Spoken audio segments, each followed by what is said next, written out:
What is going on, everybody? Welcome back to College Football Talk with Peter Burtonette. We have arrived to the big one, the College Football Playoff National Championship game. In this video, I'm going to be going over everything you need to know heading into this huge game between the Notre Dame Fighting Irish and the Ohio State Buckeyes. But before I get into it and give my pick near the end of this video, if you're going to enjoy, please feel free to leave a like, consider subscribing to the channel, and turn on those post notifications so you're always up to date whenever I upload. But where else to start for this game than where these teams have gone to get to this point, the paths to Atlanta, where the road is taking these teams.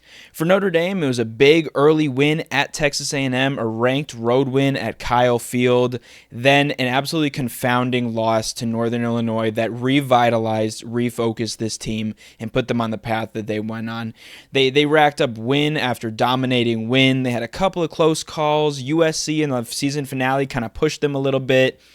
But since then, they've had explosive growth. They've really improved, and they've had some college football playoff wins over in-state foes, Indiana, over Georgia, the favorite out of the SEC champions, although dealing with injuries, still a really good win for Notre Dame there. And then, of course, Penn State in the Orange Bowl semifinal game.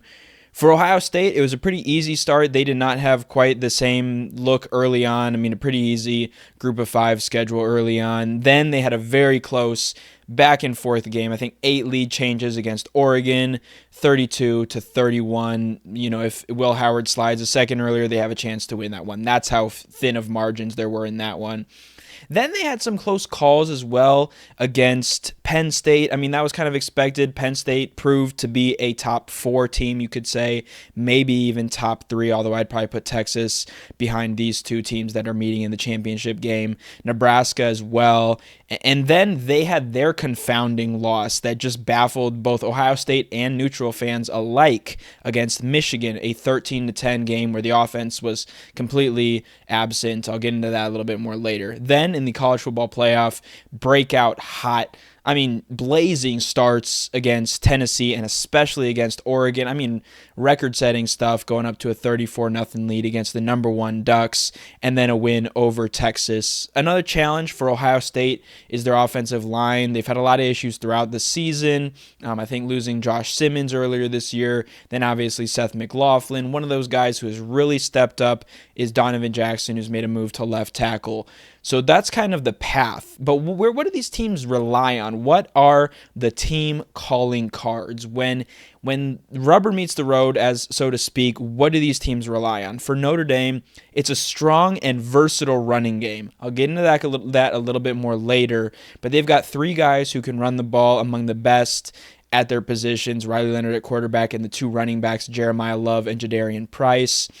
And then they also have a physical, pillaging defense. A little bit of alliteration there because this defense is extremely physical and they go after the turnovers, among the best in college football. For Ohio State, they have a quick and explosive offense. When things are clicking, that is a big disclaimer there, but when things are clicking, they can go down the field like that. Snap of the fingers, like Travion Henderson's 75-yard touchdown just before halftime against Texas in the Cotton Bowl. And then on defense, they have a brick wall defense, especially on the goal line. There have been 5 or 6 situations this season where the opponent is inside the 10 or even the 5-yard line, first and goal to go from inside that 10-yard line, and they don't even get any points. And in fact, out of those 6 situations, I think there was 1 or 2 in the Penn State game. There was the one against Nebraska. I think there were a couple against Michigan. Even in the loss to Oregon, there was one of those. And then in the win, obviously, over Texas. Out of those situations, again, I think that's 6 if I counted correctly.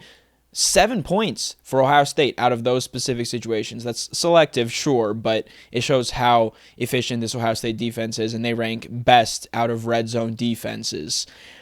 Now, shifting gears into this game, we know how these teams got here. We know what they rely on, but where are going to be the deciding factors, the areas that will decide who hoists the college football playoff national championship trophy? First of all, it's Notre Dame's top 15 rush attack against OSU's number 3 rushing defense. The Irish against Penn State, who has a top 10 rush defense themselves, were held to 117 rush yards, which is just 2.8 yards per rush or yards per carry. Out of those guys, you've obviously got Jeremiah Love, a very talented freshman that I think gets a little bit overlooked in terms of being impact talented freshman nationwide. I mean, he up there with obviously Jeremiah Smith for Ohio State and then Ryan Williams at Alabama. Jeremiah Love ranks with both of those two guys as one of the best freshmen. Riley Leonard obviously can do it with his legs at quarterback, and then Jadarian Price as well. For Ohio State, they rely on a couple of defensive tackles that have them allowing just under 90 rushing yards per game to opponents. Tyleik Williams and Ty Hamilton, both of the ties of the defensive tackles.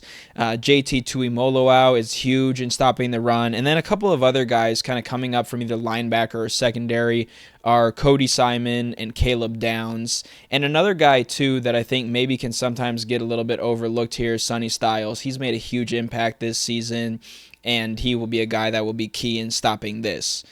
Additionally, behind that rushing defense, Ohio State is number 1 in total defense, number 1 in scoring, and number 1 in pass defense.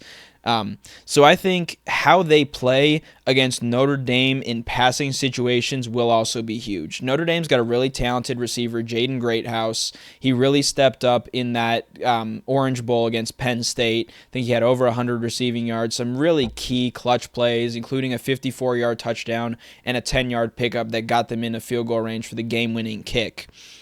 However, pressure for Ohio State could be a big factor here as well. Mentioned JTT Tuimoloau and then Jack Sawyer. Those two guys have combined for 10 of Ohio State's 16 sacks in the 3 playoff games. So that's over, just a tick over 5 sacks per game. Obviously, they had the 8 against Oregon. Something key here, Joel Klatt mentioned this on his preview of this game, that Riley Leonard, both on tape and statistically, does not fare very well under pressure. So if JTT and Sawyer can get into that backfield and disrupt Leonard, that could be a huge factor. If they can get him off balance, he is prone to mistakes, so that is key to watch here. The second kind of big key area to me is Notre Dame's man coverage and their ability to create turnovers versus Ohio State's high-powered passing attack. And for Ohio State, obviously that starts with Will Howard at quarterback. He's had a phenomenal season. I think, Jeremiah Smith gets a lot of the credit, deservedly so, but I think Howard gets a lot of credit as well. Smith has 71 receptions for over 1,200 yards, 14 touchdowns, and then, of course, it's the ever under-the-radar receiver, Emeka Egbuka. I mean, he kind of took a backseat last year to Marvin Harrison Jr., last couple years, really, and now he's kind of doing the same to Jeremiah Smith, but he's practically a 1,000-yard receiver. All he needs is 53 in this championship game, and he'll hit that. I think he had right around 53 in the semifinal. Carnell Tate as well is just 2 yards shy of 700 receiving yards. I could see him getting to 750 for the season. He's got 4 touchdowns. Egbuka has 10.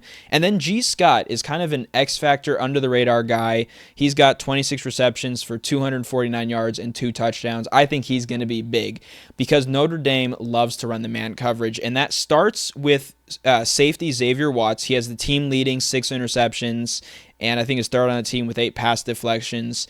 Then at cornerback, Christian Gray and Leonard Moore have combined for 5 interceptions and 19 pass deflections now, and that doesn't even tell the whole story. They do a really good job of shutting down receivers. Now, they have not gone against the team nearly comparable to the Buckeyes in terms of passing the ball, but they do a really good job, and they also got a little bit of a blueprint with Thorpe Award winner Jahdae Barron and how the Texas defense covered Ohio State. Now, the difference here is, again, Notre Dame likes to run more of a man defense. Texas kind of had a little bit more of that bracket, the kind of zone catch coverage.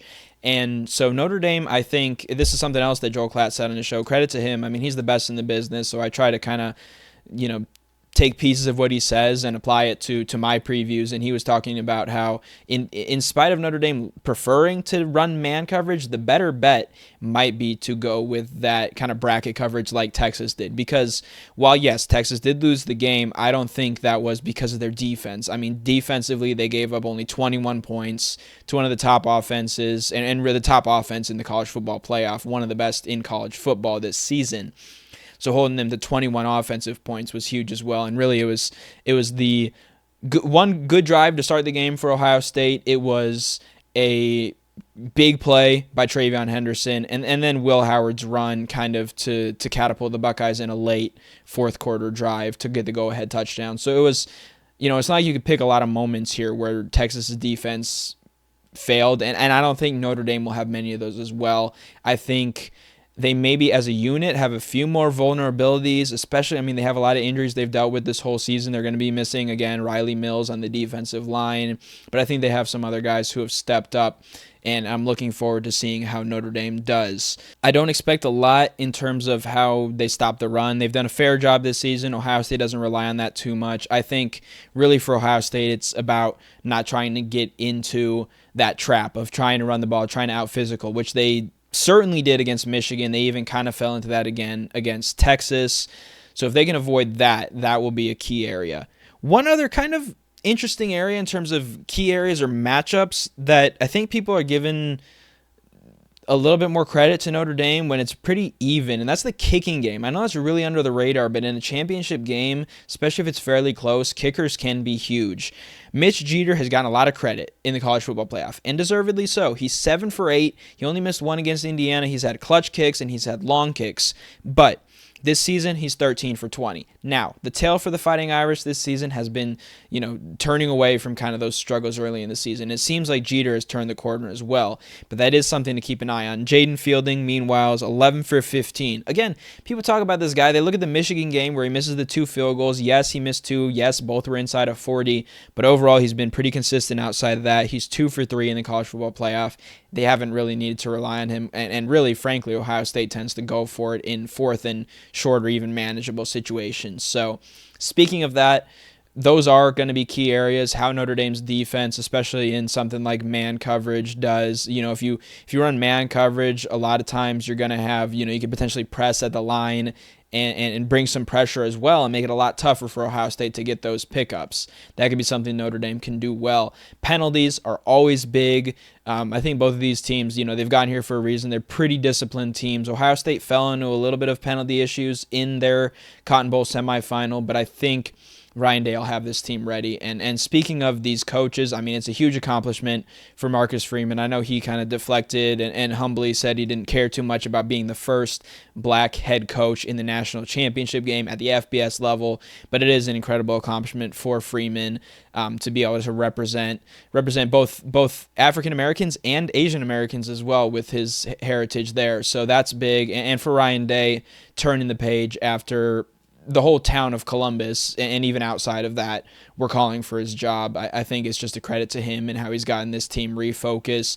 Jack Sawyer's Players Tribune article, if you haven't seen that, was really good, kind of detailing that.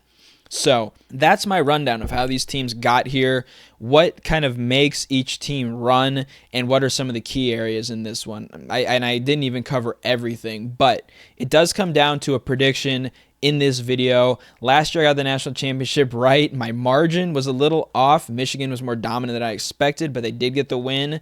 And this year, I think it is another Big Ten team getting the national championship trophy, bringing it home, back to the North, back-to-back seasons. I'm going to go with Ohio State 31, Notre Dame 21. But that is my prediction. That's my preview for the national championship game. If you enjoyed, please feel free again to leave a like and subscribe to the channel to see more like this. Comment below your thoughts on the national championship game, what you think will decide this championship game. But that is all for this episode of College Football Talk. I'm your host, Peter Burtonette, signing out. Peace.